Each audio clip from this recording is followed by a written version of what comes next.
Hi everyone! Happy New Year! This is Gian and our topic for today is all about Colossians 1 verse 10.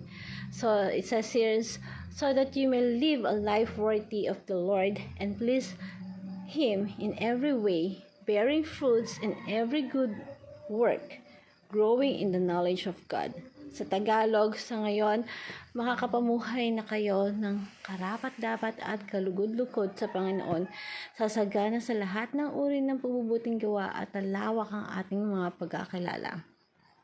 Ang ganda po ng ating verse kasi sinasabi nito na dapat hindi tayo nagkakaroon ng stagnation due to lack of word, lack of prayer, or lack of fasting. So, yung magandang application sa buhay natin, magkaroon tayo ng schedule of daily encounter with God. At sa pamamagitan po ng ating daily devotions, pagbabasa ng Bible, nagkakaroon tayo ng moment with God. Pero dapat yun, siniset natin. Hindi siya dapat na kung kailan lang natin gusto. Kasi napaka-importante na everyday, parang meron tayong pagkain na tinitake and yun yung nagbibigay ng kalakasan sa atin.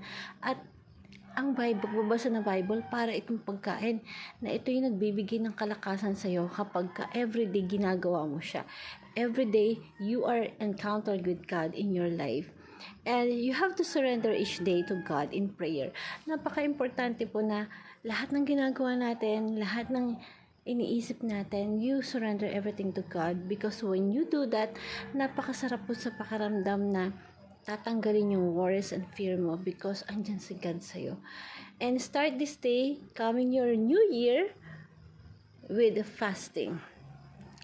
Ang fasting po hindi ibig sabihin na pinaparusahan mo yung sarili mo kasi kumakain ka ng isang beses lang, when you do the fasting, tinutulungan mo yung katawan mo mag-regenerate on their own na because remember that you are the creator of God and napaka-powerful ng katawan po natin.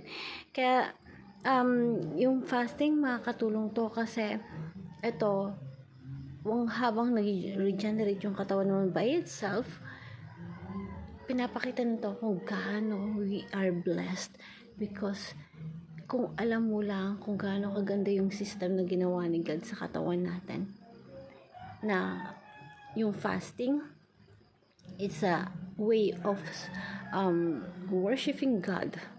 Hindi siya yung pinaparusahan mo yung sarili mo, no?